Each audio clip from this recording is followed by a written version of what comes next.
aftermath of your injury? Maybe give me a sec. Let me think about that.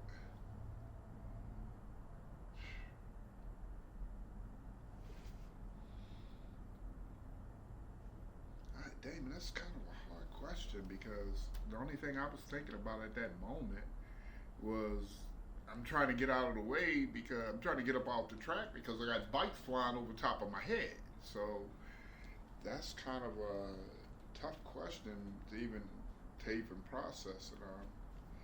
Like, yeah, you might have to help me with this one, bro. So were you afraid? One, did you feel the injury? Did you feel Oh pain? yeah, I felt the pain, Were but I you was yeah. Did you feel anxiety once they started tending to you? So like, I mean, I don't want you to have to, maybe this is a tough The thing. whole time I'd be honest with you, the whole time, bro, I was just trying to get up out the way, to get up off the track. I was trying to get up. That's it. To be honest, I felt the pain, but in the midst of all that was going on, my only concern was getting the hell up out of the way. So that's the only way I can describe it. Okay, so how did you feel once you got to the hospital, all this type of thing, and then they explained to you the severity of your injuries? Man, I was devastated, bro. I was devastated off that because of the fact that I wasn't going to be able to do that again. My career was over. So just trying to swat, it's on my debut, my debut race. I started and ended my career all in one shot. So yeah, that's kind of hard to. That was kind of hard to process. It was tough, bro.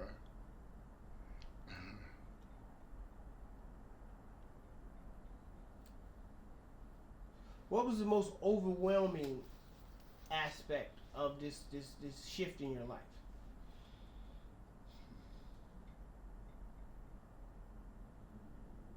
Most overwhelming.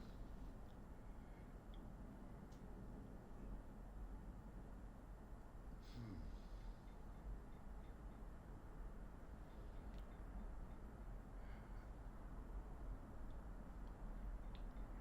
These are hard questions, bro.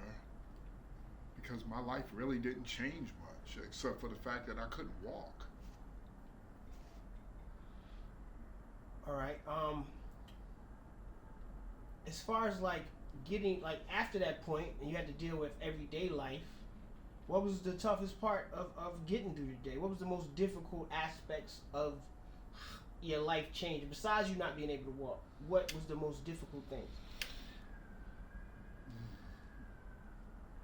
Preparing, doing everything on my own, just my daily day, the day to day activities, getting up, bathing, understanding, not to be in TMI, but like bowel training and learning how to cope in this situation because it definitely was a life changing experience. All Just right. having to learn how to do everything again. That's all. All right. What were the invisible hurdles that maybe people wouldn't necessarily think about when they see you that you deal with? Something I was transportation was a major issue. Just getting around day to day, how that is, Mm. right? So um, outside of that, people treating me differently. Outside of that, it hasn't really been that traumatic for me as a traumatic experience for me, bro. I'm still doing the same things that I was doing prior to my accident, except for walking. So, Okay, so then how would you define thriving after a traumatic? How did you get to the point that you could, you know, feel like you were fully living, after this traumatic event?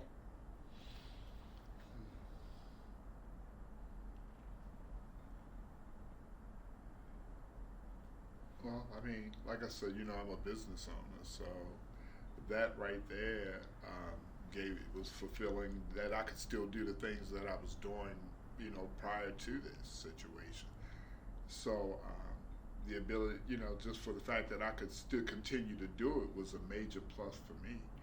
It gave me a lot of, I guess I said, it took a lot of the issues that a lot of, people deal with as far as just being a change in your life. Um, I'm being, when I say my life hasn't changed much, it really hasn't, surprisingly. Okay, well, what tools or perspectives did you lean on heavily, in the act, like, to get you to this point?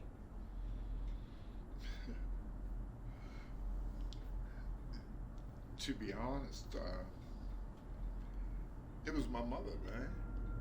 I watched my mom go through a lot of this stuff, so I'm like, if she went through this is a cakewalk for me. I mean, bruh, I look at other people and what they had to deal with in this situation. So I'm like, man, I was fortunate. So, what parts of your current self do you feel was forged through this trauma? Could you repeat that again? Like, what parts, like, Andre, before he was injured, you were who you were. And Andre now, after injury, all these years later, you're who you are. They're the same person, but different, if you get what I'm saying.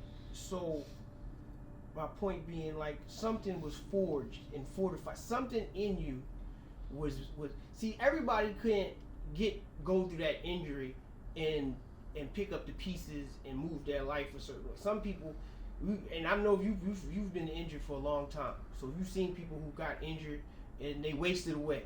You've seen people that got injured and it wasn't necessarily physically why they went out. It was something spiritual. It was something mental. It was something that broke in them. And you didn't break. You understand? You became stronger. That's why I use the word forge. Like when steel go into fire, it becomes stronger. So what has been forged and fortified in you through dealing with this trauma? To be honest, I feel like through this, I feel like I felt like I could do anything. I said, if this didn't break me, then nothing can. This didn't slow me down. I mean, what can? All right. So this is the last question. If you could speak to your old self before you got injured, before your trauma, what would you say? Don't take that jump.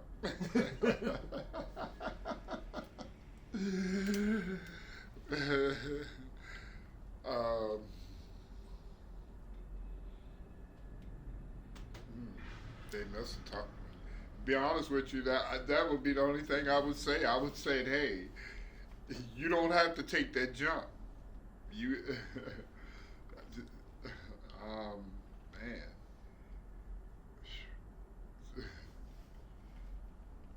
I'll be honest with you, bro.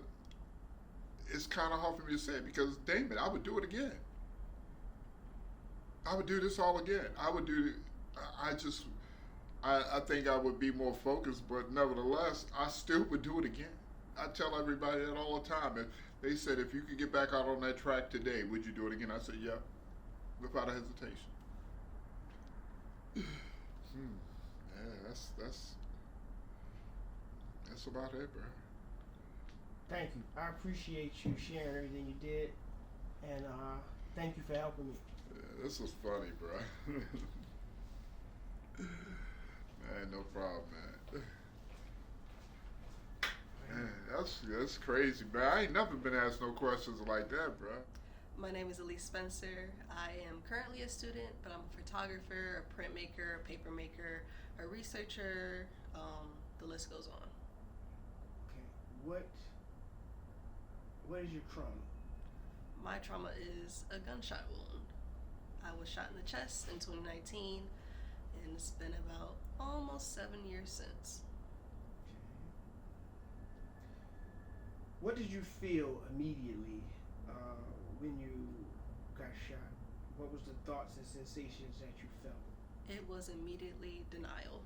I didn't want to accept that I got shot, that I was alone, that people was shooting right next to where I would be sleeping. It was on a school campus, and I was just a wreck. I was disoriented. It felt like I was in a movie. You know, the frame was white, and I'm frantically trying to come to terms with my thoughts. I'm trying to get in control of my body, and I was just struggling to accept the fact that I possibly could have been shot. Okay.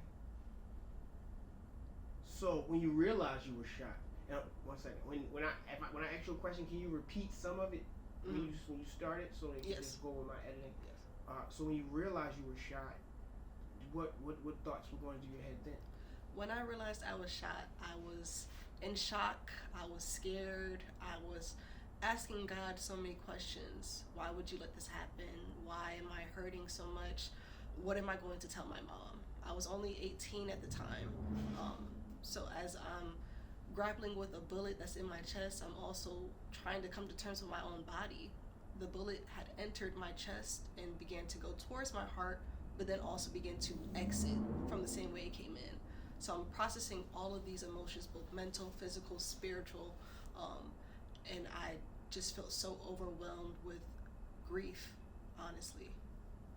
So how does your understanding of your safety overall, change since that moment? My understanding of safety was completely shattered. I grew up very sheltered. My mom, she grew up Baptist. Her 4 siblings, they stayed home. They didn't go nowhere. She got pregnant on her first try, let's be honest. So she was a teen mom, and then when it came to me, I went to school, I went home, and I went to work. That was it. So when I went to Spelman College, my first night of experience, my first night drinking, it was life-shattering. How could I possibly be shot in the chest and disrupt my whole plans that I had for my future? I thought I was safe and praying and being saved because I had just gotten baptized not too long ago. I was also just afraid for knowing that I really had no friends. This was a whole new experience for me. The people that you meet online are, people you meet online, but there's no real bonds formed.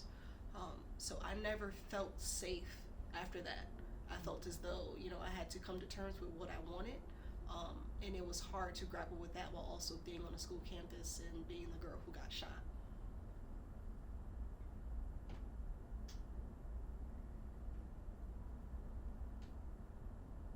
So what were some of the invisible hurdles you had to get over? There was a lot of pain. It took me about a week to get out of the hospital, which is great considering, but I struggled getting up, I struggled standing, I struggled walking. I had to relearn how to hold up my own body weight. So that was different for me as someone who never even broke a bone before. And then also, you come to this new space, I'm 1,000 miles away from home. Like I said, I had no friends, I had nobody to lean on. So I was struggling with coming to understand, like, what can I do on my own? I'd never stood on my own 2 feet before. So I had to understand, like, what it meant to be by myself. I never really experienced being that, being on my own. Yeah. So how did your relationship with the community evolve from that point? It's very complicated. My relationship with the community is very complicated. Being that I went to Spelman College, an all-women's college, there was a sense of community there. Both people who were alumni and current students there, they were, centering around me, sending me cards, gift baskets, making sure that I was seen and heard. But I would say weeks, months, years later, my trauma was nothing. It's like I had a 15 minutes of fame, and that's what they cared about. Then soon after, there was a lack of understanding. You had administrative people talking to incoming students like, like there was a shooting ever so often ago, so just be careful, but not recognizing that I was in the room. So it felt like I was unseen, unheard, unappreciated, because I didn't go home. Once I got shot, I stayed and finished my 4 years at Spelman. It's very difficult because, I thought I had some friends I was making, and then they also decided that they didn't want to be around me anymore. Maybe my trauma was a little too much for them. Because sometimes I would cry, sometimes I would skip class, sometimes I would partake in different experiences that weren't in line with them, and that's okay. But for me to once again be alone, I felt like community was there, but it was performative most of the time. All right, so what residual effects maybe lasted a long time or still are a part of your life from that incident? So some of the residual effects I believe still last is that I'm a little hypervigilant. My head is on a swivel sometimes. I'm paying attention to where the exits are, who's in the room, what can I do and what can't I do. I also have some residual pain left over. Sometimes I get these ghost feelings in my chest where like it's just stinging me. And I kind of align them with some spiritual practices, like maybe I need to focus more, or maybe I need to calm down and recenter myself. But that still hurts to know that I have bullets left over and there's nothing I can do about it. It's forever a part of me now. Whereas sometimes I just don't like being around people. If I'm in a crowd of room people, I'm going to stay the farthest back. I don't want to be in a crowd. I don't want to be put in that same situation again, but I also am more prepared for it. Because I was not prepared and I was not aware of my surroundings before, I become way more. And that's only something that I can chalk up to God for this experience in order to be better and do better and be more present day to day. Okay, now what parts of your current self do you feel were forged through the process of healing?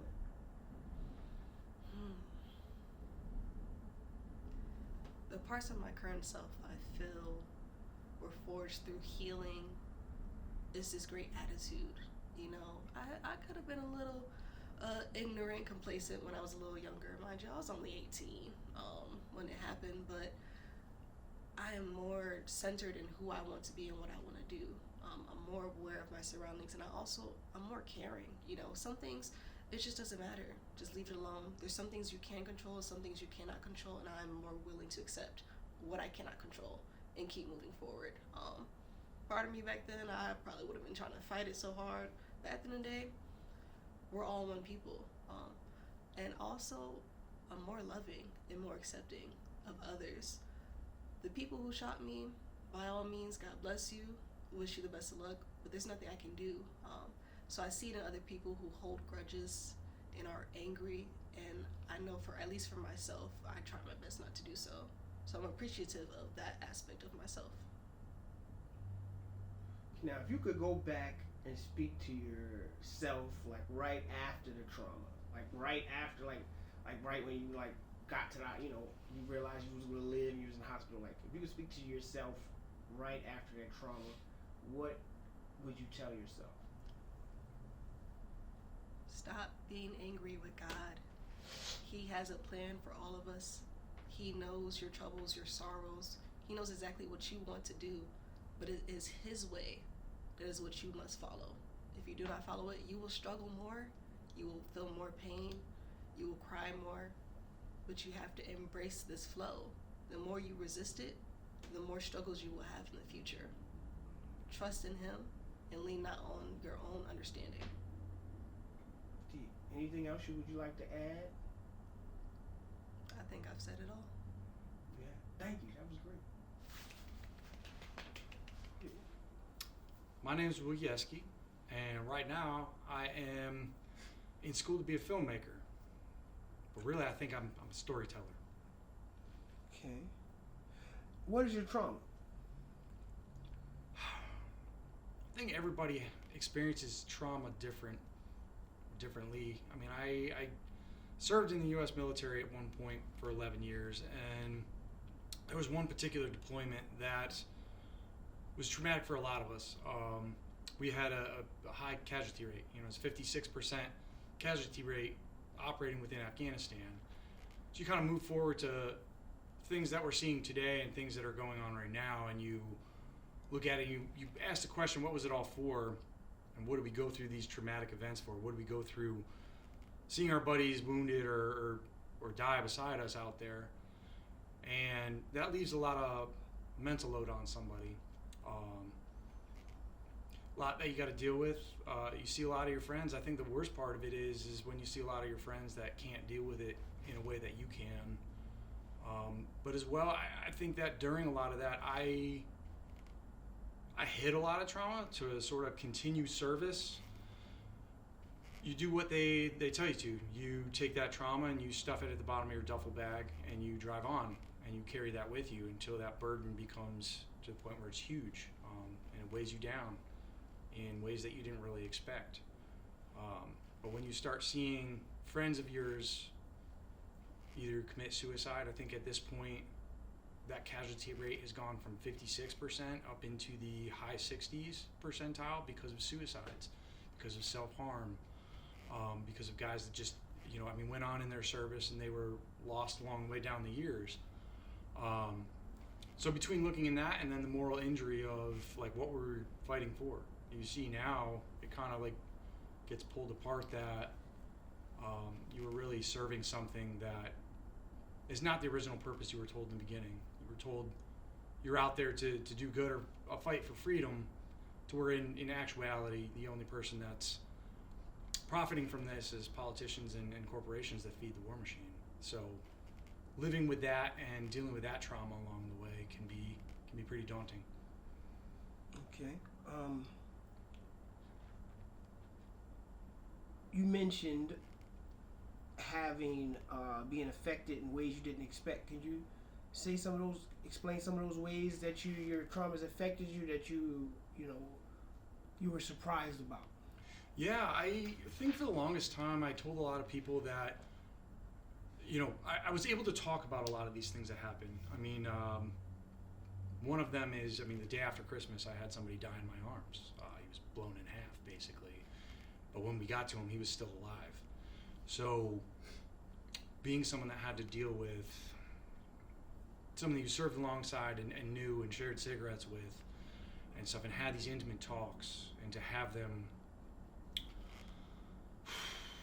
pass away while holding on to them, it's heavy.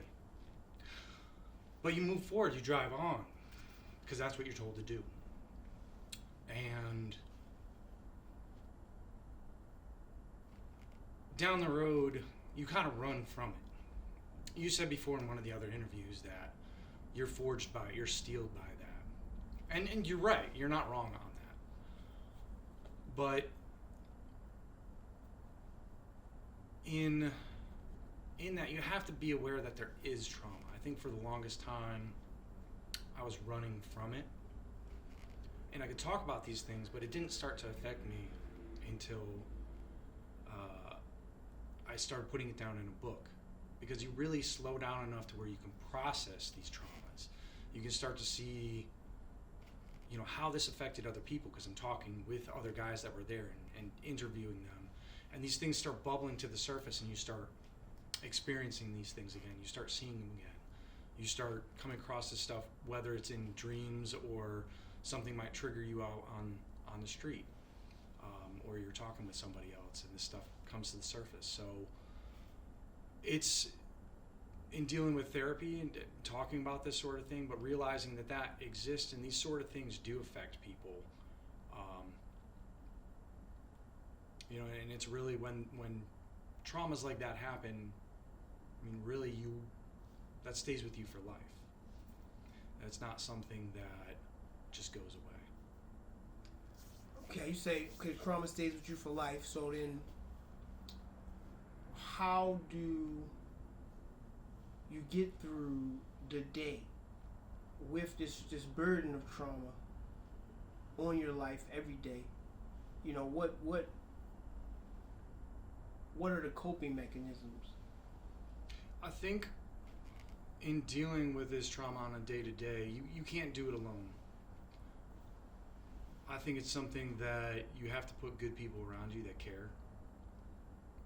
I think you got to cut a lot of toxic people, toxic personalities out of your life, and surround yourself with people who care about you, people you can reach out to and talk to about any of this stuff. I know a lot of the guys that I served with, I still keep in touch with a lot of them, but I also know there's a lot of new people in my life that really they help enrich it in ways that I would have never dreamed of or imagined. It's really community, honestly, is surrounding yourself in the community and around good people, is that you kind of shoulder that burden together, if you will. What would you tell yourself before the trauma you experienced, if you could go back in time, if anything? What would I tell myself? I would say is one of the things I've learned along the way that has helped out has been learning to take a breath, to slow down, to not instantly react, not come at something with so much emotionality, and don't jump on it right away, but to take a breath, to slow down, to stay in that like meditative practice on things, and like if something seems like it's overwhelming or it's just too much, to take that moment, that tactical pause, sort of to back off and say, hey, what's the situation here, instead of just jumping into it. Because more times than not, I mean, if you're operating on emotion in those,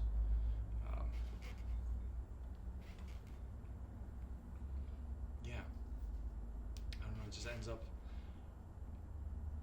there's a lot of anger that can come out with emotions, and it can serve you in some instances, but in most times you go back and you go, man, why did I do that? Why did I flip out like that?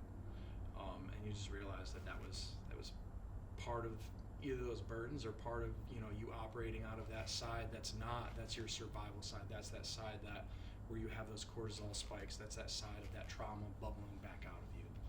So to take that breath and that pause and to find your center again is really, it's crucial. What do you think? How do you think in a good way, that this trauma is, if there's any, transforms your life?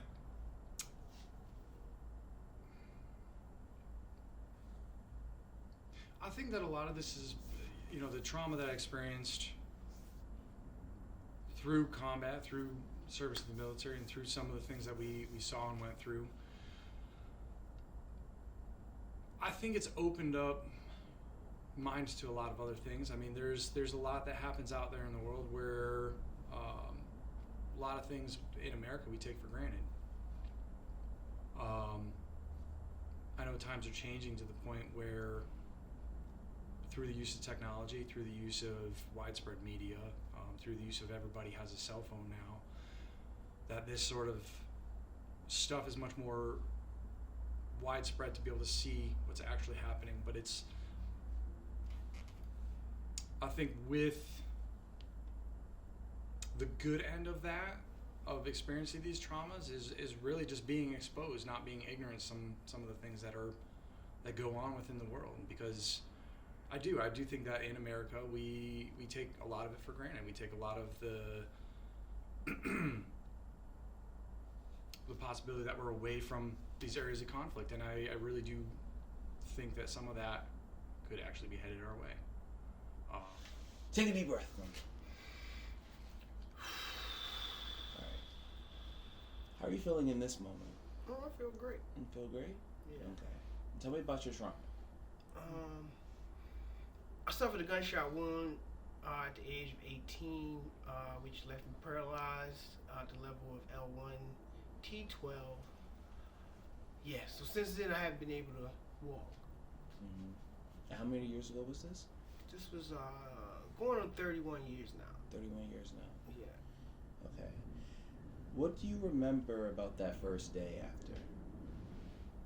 I remember waking up at the hospital, and I remember waking up for a second and seeing my whole family like through like the ICU window, Mm-hmm. and I wanted to get up, and I tried to get up, and I just passed out. Okay. And then I woke up again, and it was like pitch dark. It was really dark, and it was a guy like wiping me off, and he was like, he whispered in my ear, and he said like, I'm gonna take care of you, I'm gonna be okay. I'm taking care of you, and I remember instantly starting like tears coming from my eyes, cause I was like, hold up, it's not a dream. It wasn't a dream. What happened to me? And tears came from my eyes, and I was like, thank you, God, because like to go through that experience, to go through that experience and then come out the other side alive, it didn't seem like it was going to be likely. Okay. Well, you mentioned God, so like, how do you feel about when you connect to that higher self, or that divine? How do you feel that helps your transformation? Well, spirituality in general is really probably the foundation of me being able to transverse the trauma, to circumvent the trauma, because it gave me a purpose. It gave me an idea and a direction to shoot for. Even if I necessarily couldn't see exactly what was in store for me, I understood faithfully that if I do my best, if I do everything I could do for myself, that's good. Mm-hmm. Mind, body, and soul, I could be better even than I was before. So spirituality was really my compass for whatever my new normal was going to be. Mm-hmm. New normal. Describe your new normal. Well, it's kind of old normal now since it's been 31 years, but Yeah. just the aspect of like, first off, I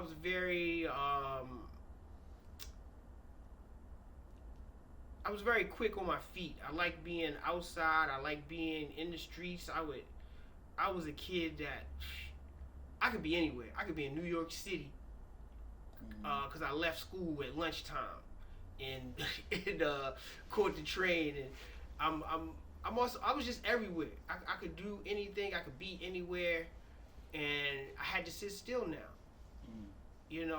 My feet move. My feet and my mouth move faster than my brain did. But then it became opposite now. Now I had to work. My brain had to figure things out. Like everything wasn't easy. Like for me to get to. Before I could just reach and grab something. Now I gotta figure out, okay, how am I gonna get the cereal off the top of the refrigerator? And then I gotta okay, I got the cereal, how am I gonna get the sugar off the top of the refrigerator without knocking it over? So now everything becomes some type of problem solving. Like where before I could just reach my hand out and just do whatever. Now I gotta think about methodically, how am I going to do it, and then how can I do it better? So during that recovery, what was the most difficult part? The pain. Okay. Not walking. It's kind of fucked. Excuse me. It's kind of messed up because you want to play basketball. And you hear the people outside with the springtime and the music playing and the girls laughing, and you gotta sit still. But I understood that. But the pain is something that you can't even imagine. I felt like I was getting hit by lightning, like multiple times a minute, an hour, a day. I might not sleep for 3 days because my feet hurt so bad. My legs hurt, my back hurts. Like the pain, it was undescribable. I'm still in pain today, but it's nothing like those first years. I mean, I felt like I was really in the lowest depths of Dante's Inferno. Like I was in torment, complete torment, and I still had to make it through the day. And what about your relationships? The crazy part about the relationships, oh man, I think the craziest thing in it is that before I mean, I've always considered myself the man. You know what I mean? Always considered myself to be somebody who's very social, easy to move within and out of different places and spaces. And, you know, I get respect from my peers and all. But then getting injured, it was an opportunity for people to now, they saw the chink in my armor. And so they could they could attack that place and that space. And, you know, it's tough when you somebody you love or somebody you consider your friend or your family, and now they are somebody who's, I guess, you know, taking advantage of you or just trying to put you down and keep you down. And it becomes, it's a very weird thing, you know. It's like kind of being in a bizarro world. Like, you know, I see myself still the same, but other people don't. And you see the reaction. You know, it could be our relationships. You know, like I've always been, you know, charismatic with the ladies and stuff, but now, you know, my air of invincibility, my confidence, it wasn't the same, at least at a certain point. And but over time, I feel that, you know, I got stronger, I got better. I started to understand and accept my weaknesses, accept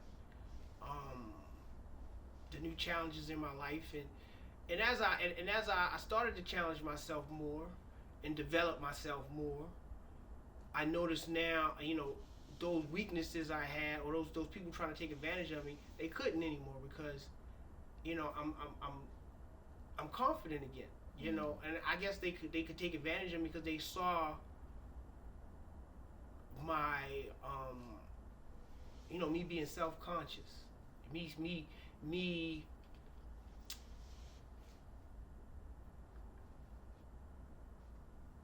being in my weakness.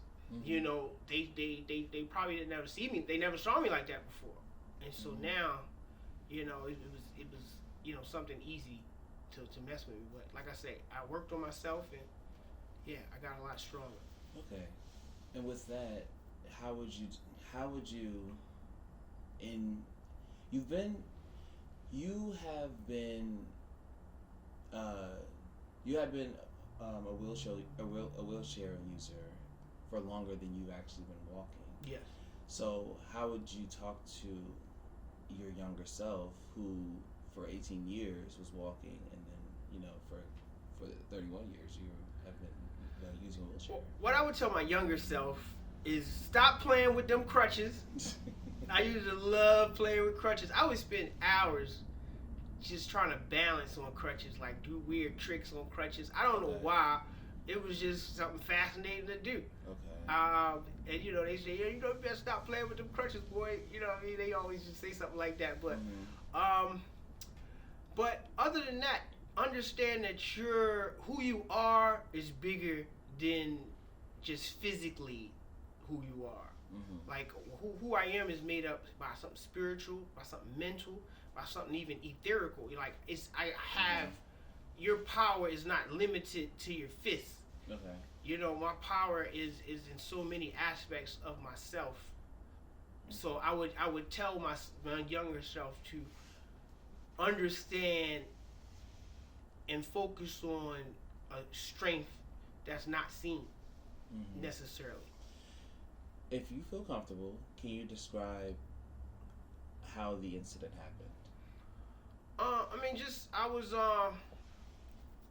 leaving the nightclub after working a double. I went to a New Year's Eve situation over at Hammer Jack's, very famous place from back in the day. It's no longer there anymore. It's part of Raven Stadium. So I was walking. I got assailed by a group of guys. You know, I tried to cooperate as far as, you know, I've been robbed before. So, you know, I put my hands up. It was very chill with the situation. They got really aggressive. I realized they wanted more than just trying to take something from me. So I fought back. I felt like I kicked their asses for the most part. I mean, all of them were bigger than me. 4 guys.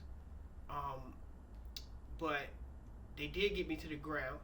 And so once they got me to the ground, 3 of them ran. And the first guy who approached me, he came back. And I was a little dizzy, because they caught me with a couple shots, at the end. And he went to go run through my pockets, and he was like, well, what else can I take from you? And that instantly, took all the dizziness out of me, and I came right back to myself. And I jumped up to whip his ass again, and he jumped back, and he shot me 3 times. He pulled the trigger about 6, 7 times, but he only had 3 bullets. And, I was wondering, why couldn't I grab him? Why couldn't I, get close to him? Why couldn't I get him? And he just stood in front of me. And, I saw the intensity of him pulling the trigger, but I couldn't grab him. And I was like, why can't I get to him? And I'm contemplating what's going on.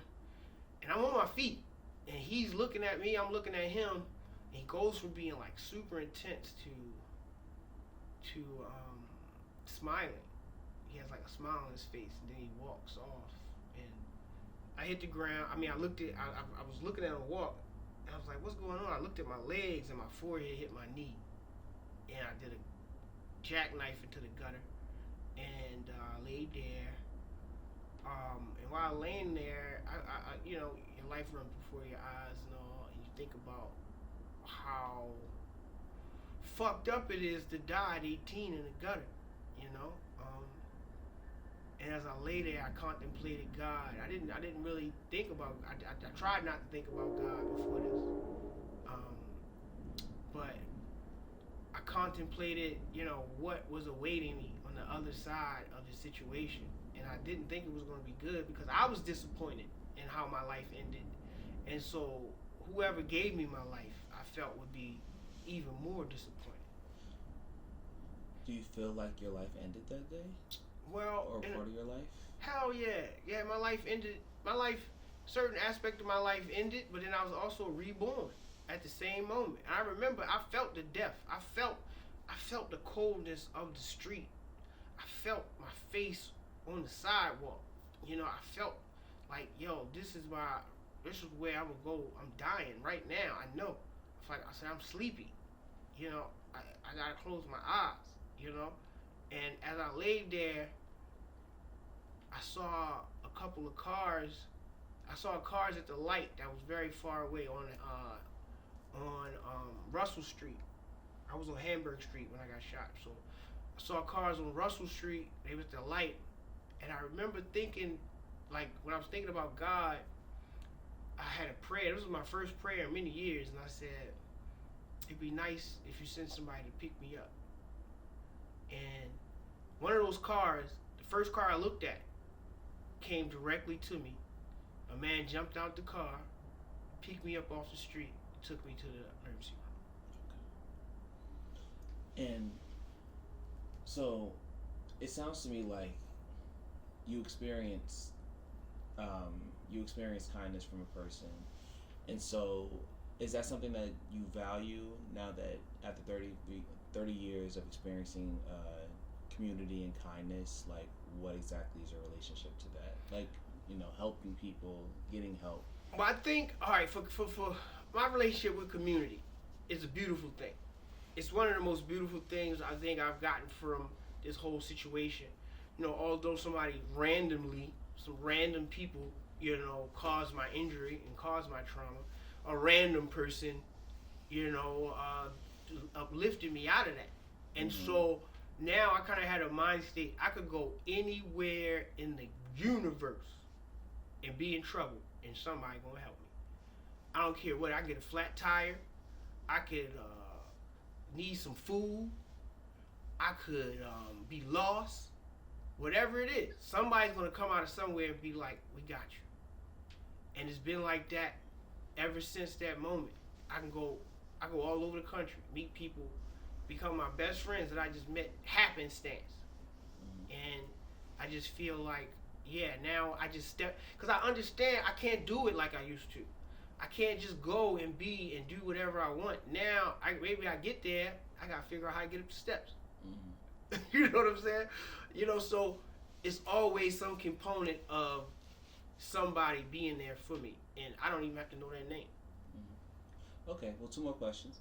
Are there any people that you felt have been very crucial to your development? I mean, obviously, I'm gonna say my mama. You know, just because my mom, she endured probably more trauma than I've ever endured. You know, and in a lot of ways in silence. You know, for many years, and so seeing that, my mom could go through the things that she went through, and that she could still, actually be a whole person and a loving person and a person that helps a lot of people. I understand she has, when she does have, issues and problems, I see a lot of that comes from that trauma that she's moved away from, but is still a part of. And so I think she's a great example of transforming your life from something tragic to something terrific. And what parts of your current self do you feel were forged specifically through the process of healing? The parts of myself that were fortified and forged in this process of healing, oh man, first off, I would say my connection to God, the higher power. Like I was in doubt because it was tragedies that happened before this. It was traumas that took place that made me question life and question God and my purpose and all this type of thing. And then with this happening and having nothing else but God, because I had nothing else, but the idea to pursue and to find God in myself. And so my spirituality definitely became something that is a superpower. The power of prayer, the power of optimism, understanding that the good I put in the world adds value to people. It adds value to the community, which at the end of the day is what I'm here for, is to uplift things. Because if I just focused on my benefit, then it's probably be less beneficial to everybody in a sense. But if I focus on my benefit and everybody else's benefit, we lift up together, and I started to understand my actions are quantifiable, not just in my own life, but other people's lives. So just the power of adding value to life, adding value to every situation I try to come into. These are the things that really motivate me and really keep me going. And it's what gets me everywhere. You know what I'm saying? Like, I don't know what benefits are going to come from me doing the right thing, but it seems to always get me in the right place. And with that, let's cut. Thank you, Damon.